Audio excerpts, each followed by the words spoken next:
Hey, what's up, YouTube? I'm back again, and this time I'm gonna do my own DVD review. So I'll start off. First of all, these are all my DVDs, so feel free to comment.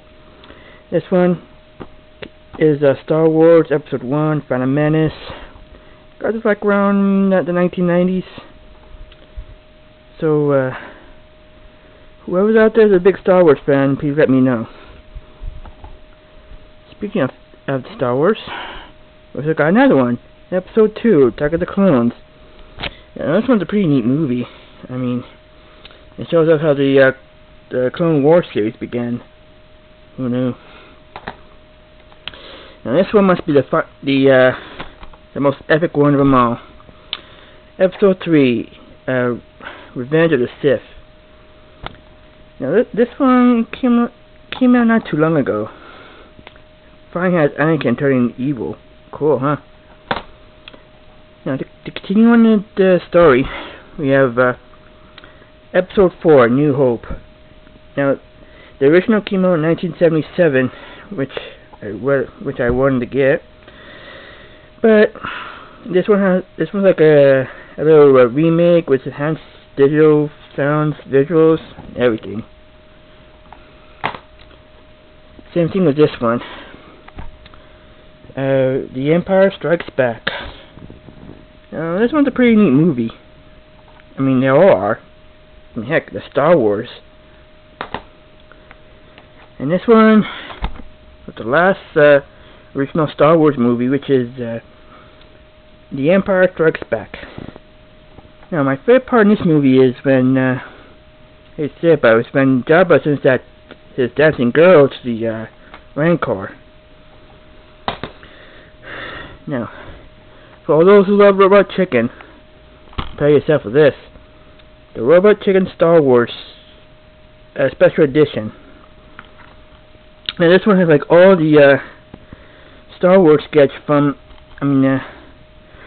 the Star Wars Robot Chicken sketches from the series of all the Robot Chicken episodes. Now, how many of you like Family Guy? Boom.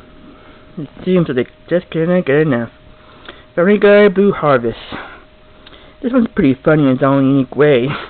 You know, with a lot of like parodies, rip-offs, you know. This one's kind of funny. I mean, it pretty is funny. This one, when I got this, it came with a lot more, like a Blue Harvest T-shirt, trading cards, you know what I mean. Now moving on to some other movies. Like this one, directed by Quentin Tarantino. It's Kill Bill. Well, the story's pretty okay. Has a lot of blood, gory violence. You know, a lot of those kung fu butt kickery. And also Quentin Tarantino also made a sequel to finish off the chapter. Kill Bill Volume 2. Let's see. This one, well, I do have to say, they're both pretty unique. Oh, this one, it totally finishes off the whole entire story of what happens to Uma Thurman, aka Beatrice. This one, I don't know if you want to call it funny. Night at the Museum. Now this one has this one stars Ben Stiller. It came around like at 2000 or something. Let's see, pretty funny, cool storyline. What else can I say? And of course the sequel, as always. Night at the Museum, Battle of the Smithsonians. Now this one really takes the cake, if you know what I mean. This one has like, let's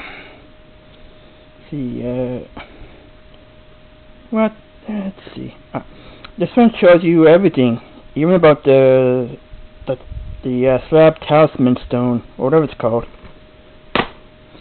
If you know the name of that stone, please comment. And this one, Resident Evil.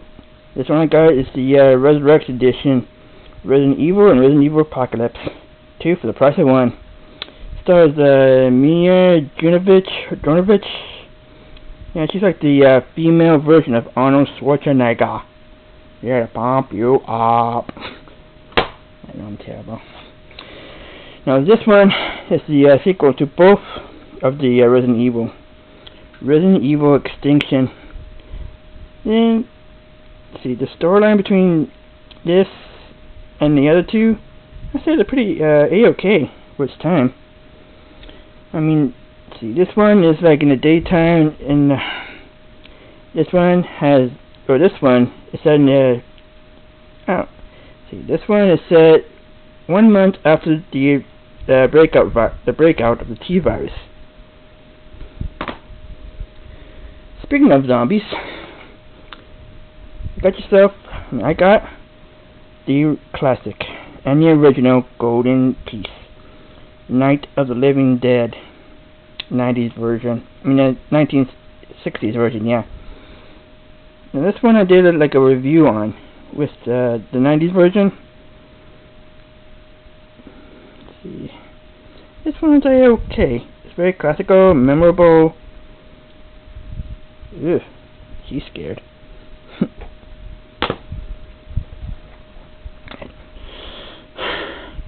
And here's also the Night of the Living Dead 90s. People say this one's better.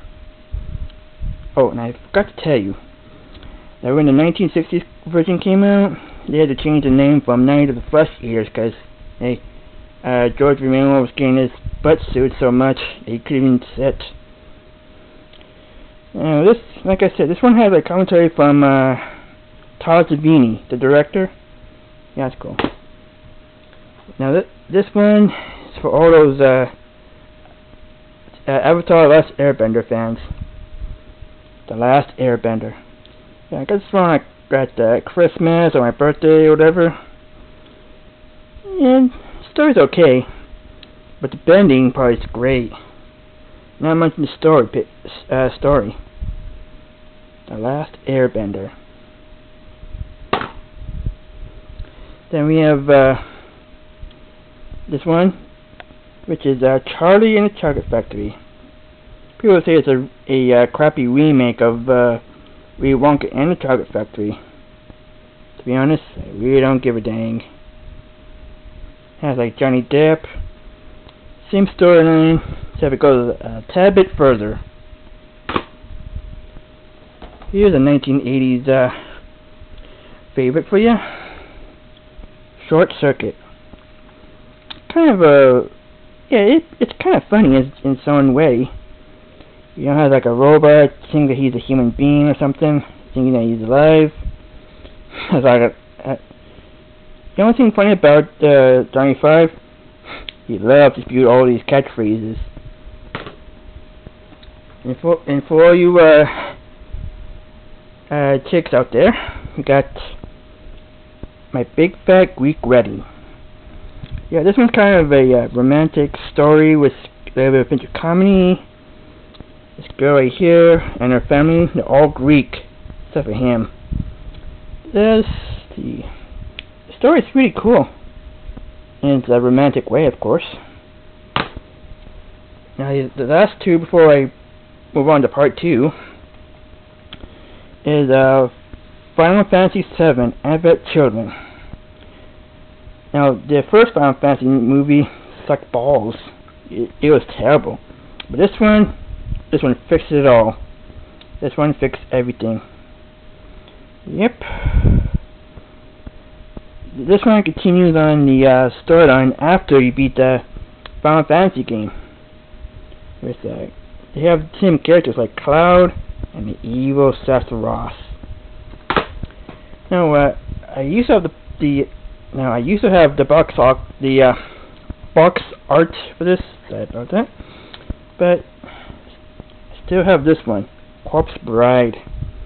This one's another Johnny Depp film. He, with Helen Bonham Carter, played in this movie. Truth is, though, I find it to be a little bit romantic in a own unique way. So, I'll catch you later in